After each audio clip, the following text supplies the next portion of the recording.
What is going on, everybody? Welcome to this brand new channel I have created to show you basically my life adventure with this C4 Corvette. This is a 1989 coupe that I have owned for close to a year now, maybe close to a year. When I bought this car, I bought it for a whopping $1,000, and the car would start and run, but it had a very loud knock in the engine, which obviously needed to be rebuilt. For $1,000, let me show you what the exterior looked like. There was a lot of scratches and that I have painted over, which is with a spray can that like doesn't even match, but it looks pretty good. If you can't tell on camera, it looks pretty good. And there's this little thing here that somebody backed into this car in a parking lot, and this car was originally red. You can see because there is chips, and then you can see the red underneath. But they did a pretty decent job, because it doesn't look like it was sanded down to be painted. They did a pretty decent job at just kind of spraying over that, I guess, because this is a factory color for the early C4s. The wheels are not in too rough condition. Some of them are better than others. That's a good example. This is one of the rougher ones. Anyways, the car was $1,000, and like I said, it started. It was very rough. It was not taken care of. Like, this is, I just cleaned this car yesterday. I spent about 2 hours cleaning it, and I clean it every weekend, so it's, you know, it's looking better. The seats, don't be fooled by the seats. The seats are brand new.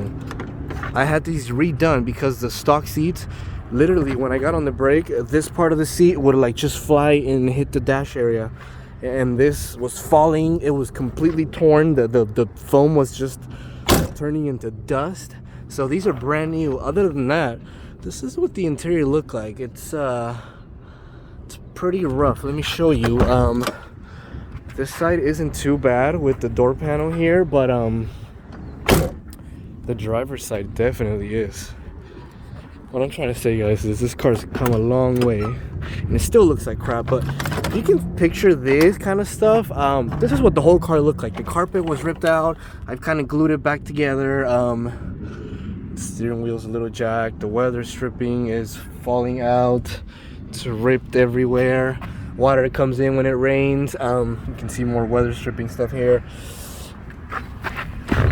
But I'll tell you what I got for $1,000. I got the shell of a Corvette, a rolling chassis of a Corvette with minimum damage to the body. What I did was I rebuilt the engine. I bought the car for $1,000. I towed it home. It sat for a while until I found the shop that I trusted here in San Diego area. So I went to Action Cylinder Heads, and they are pretty good over in Santee. They did a pretty good job. They took a few months with the car to rebuild the engine for about $6,000 in total. I ended up spending for that. And the engine is, I've been driving the car now for 2-3 months. It's running hard and it's running strong. I asked the guy, because I've never had an engine rebuilt, should I drive this slow? Should I break it in? Should I do this? The guy said, drive it like you stole it. And I don't want to say I've been doing that, but I've been in a few races. I drive the car on some back roads when I want to. I don't push it extremely hard because the suspension is 30 something years old. But what I have now is a very reliable, this is the thing, it can go two ways. People tell you, oh, when you're buying these cars, look out for the electronics, make sure windows will go up and down. I think this is the stupidest advice I've ever heard. Who cares? In a car that's this old, shit's probably not gonna work.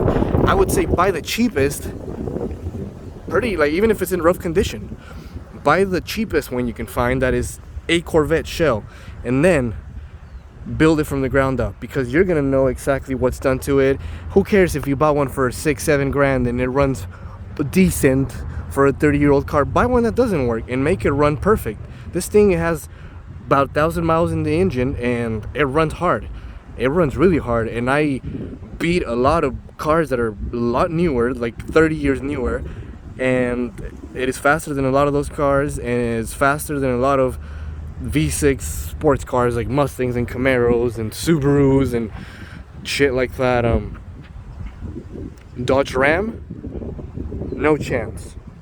Silverados, no chance. Surprises a lot of people, and that's cool because, like I said, it's a trade-off. You know, you buy the car for cheap and put a lot of money into it, or you buy the car for you know, between 5 and 10 grand, and then you still got to settle for what it is. It's a 30-year-old engine, and I think this is the best way, the smartest way, if you really want to use this and make it a project car where you're gonna do stuff to it. Do that, you know, build it from the ground up. Make sure it's the car you want. It's your Corvette. It looks like a Corvette, and then make it run. So so far, engine has been rebuilt. I had to do the seats because it was almost impossible to drive because you were just kind of like flying in there. Other than that, I had put tires, brand new tires, because the tires, they looked good, but they were like 40 years old. Nah, they were like 10 years old. I put new badges in the car. And what a difference stuff like this makes. Looks really good. The badges were from Amazon, about $80 for the pair. Got this front plate cover thing, painted it myself, but this is the crappy cheap one. There is one that's a lot more legit, and the difference is like the print is more defined. I just, sorry guys, I know this is disgusting. I don't usually do stuff like this, but I had so much trouble figuring out the fog lights and how to get to them that I ended up just slapping these LED bars, and these are my lights. Also, one of my pop-ups doesn't work, so these are my lights at night. I currently have, I'm not even gonna tell you guys, I'm gonna just make a video for that on its own of stuff that I have sitting at home. There is a power steering leak currently that I am fixing in a couple of days, and that is the only thing. I mean, this car needs a lot of stuff, obviously. The target top is awesome. Just so you guys know who I am, I used to own a Mustang for years, and I was 100% Mustang team, and now I'm 100% Corvette team. Let me show you what was done in the interior, not by me, but I bought this car from a 17-year-old kid that was apparently drifting this car. And I ain't got nothing against drifting. I drift my blue Mustang. But, you know what I mean? Sometimes you're young. This is cool though, I don't mind this. The reason I'm saying he was young is there was stupid stickers on this, like Cash Money stickers and just very like sexually disturbing stickers.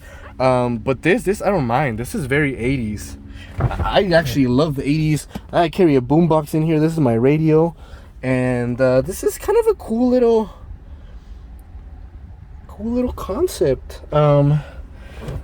Badass car.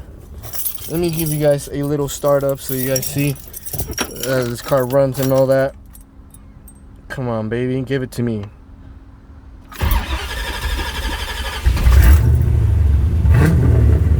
Oh yeah. This car is straight pipe. There is no caps. There is no mufflers. There is no nothing. Straight pipes. And it sounds really good. It sounds amazing. Engine runs smooth like it should. No issues, no overheating. I have a crazy oil temperature sensor right now. Planning on lowering the car. Anyways, I have rambled way too much for my first video. If you're enjoying the video, like and subscribe, guys, because I'm gonna keep the videos coming. I am literally just doing stuff to this car anytime I have time, and anytime I have a chance to. I'm doing stuff to this car and making it better. I wish I would have started making the videos earlier to show you guys the true progress and where the car was till now, but better late than never. Anyways, like and subscribe, guys, and I'll see you guys in the next video. Thank you for watching.